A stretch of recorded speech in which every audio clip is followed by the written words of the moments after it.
নির্বাচনের মাত্র ১ মাস বাকি। এবারের ভোটের মাঠে অন্যতম বড় শক্তি হয়ে আবির্ভূত হয়েছে জামায়াতে ইসলামীর নেতৃত্বাধীন ১১ দলীয় জোট। কিন্তু এই ১১ প্লেয়ার নিয়ে কি শেষ পর্যন্ত গোল দিতে পারবে জামায়াত? নাকি ইগো আর স্বার্থের দ্বন্দ্বে আমছালা ২ হারাবে দলটি? আইআরআই এর জরিপ বলছে বিএনপি ৩০% ভোট পেলেও জামায়াত জোটের ঝুলিতে আছে ৩৬% ভোট। কিন্তু মাঠের খবর বলছে ভিন্ন কথা। জামায়াতের নায়েবে আমিরের বাড়ির সামনে দাঁড়িয়ে থেকেও দেখা পাননি চরমোনাই পীর। জোটের ভেতর এই ফ্রেন্ডলি ফায়ার কি শেষ পর্যন্ত বিএনপিকেই ক্ষমতায় বসিয়ে দেবে? আজ আমরা ব্যবচ্ছেদ করব জামায়াত জোটের অন্দরমহলের সেই অস্থিরতা। ২০২৬-এর নির্বাচনের আগে আইআরআই-এর জরিপ এক অভাবনীয় তথ্য দিয়েছে। বিএনপি এককভাবে ৩০% ভোট পেলেও জামায়াত ২৬%, এনসিপি ৬% এবং ইসলামী আন্দোলনের ৪% ভোট মিলে জোটের পাল্লায় যোগ হচ্ছে ৩৬% ভোট। গাণিতিক হিসেবে বিএনপি জোটের চেয়েও জামায়াত জোট অনেক এগিয়ে। আর ঠিক এই কারণেই দুই পক্ষই নেমেছে একে অন্যের জোট ভাঙার কৌশলে।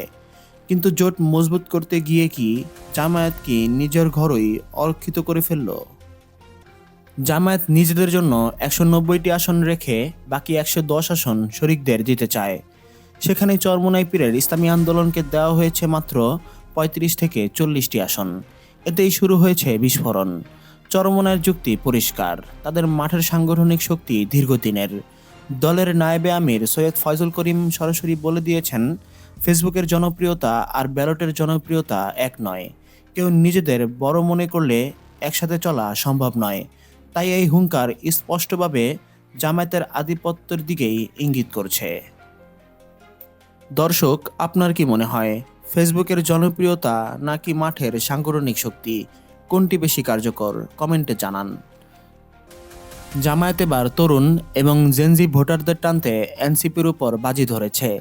কিন্তু এই এনসিপি প্রীতি এখন কাল হয়ে দাঁড়িয়েছে। পুরনো শরিকরা ক্ষুব্ধ হয়ে বলছেন, দুর্দিনে আমরা পাশে ছিলাম, এখন নতুনরা এসে ক্রিমের ভাগ নেবে কেন? এমনকি এনসিপির নিজেরা চরমোনাইয়ের চেয়েও বেশি আসন দাবি করে জোট ত্যাগের হুমকি দিয়েছে। জামায়াত এখন চরম সংকটে। এনসিপিকে খুশি করতে গিয়ে যদি দীর্ঘদিনের পরীক্ষিত মিত্র চরমোনাইকে হারায়, তবে মাঠের ভোটে বিপর্যয় নেমে আসবে। কেবল জোটের বাইরে নয়, এনসিপির ভেতরেও লেগেছে আগুন। জামাতের সাথে জোট করায় মাত্র ১২ দিনে পদত্যাগ করেছেন তাসনিম জারা, তাজনুবা জামিন, আরিফ সোহেল সহ ২০ জন কেন্দ্রীয় নেতা। তাদের অভিযোগ, এই জোট জুলাই অভ্যুত্থানের স্পিরিটের সাথে সাংঘর্ষিক। নাহিদ ইসলামরা একে নির্বাচনী কৌশল বললেও মাঠ পর্যায়ের কর্মীরা এটি মেনে নিতে পারছে না। তফসিল ঘোষণার আগের এনসিপি আর বর্তমান এনসিপির মধ্যে এখন আকাশ পাতাল পার্থক্য। জামায়াত নেতা এহসানুল মাহবুব জুবায়ের বলেছেন, সমস্যা নেই, কিন্তু ফয়জল করিমের আবদুল্লাহ তাহেরের সাথে দেখা না পাওয়া ভিন্ন কিছুর ইঙ্গিত দিচ্ছে। আসন সমঝোতা না হওয়ায় ২৭৬টি আসনে জামায়াত এবং ২৬৮ আসনে ইসলামী আন্দোলন প্রার্থী দিয়েছে। অর্থাৎ প্রায় প্রতিটি আসনেই ফ্রেন্ডলি ফায়ার বা নিজেদের মধ্যে লড়াই নিশ্চিত। ২০ জানুয়ারি প্রার্থিতা প্রত্যাহারের শেষ দিনে যদি এই জট না খোলে, তবে ভোটের মাঠে দাঁড়িয়ে থাকা দাঁড়িপাল্লা আর হাত পাখা একে অন্যের ভোট কেটে দিন শেষে বিএনপির পথই সহজ করে দেবে। ভার্চুয়াল শক্তি বনাম মাঠের শক্তি, এই দ্বন্দ্বে জামায়াতের ১১ দলীয় জোট কি টিকে থাকতে পারবে, নাকি স্বার্থের সংঘাতে নির্বাচনের আগে মুখ থুবড়ে পড়বে? শেষ পর্যন্ত কি আংশিক সমঝোতা হবে, নাকি উন্মুক্ত লড়াইয়ে লাভবান হবে বিএনপি, তা সময়ই বলে দেবে।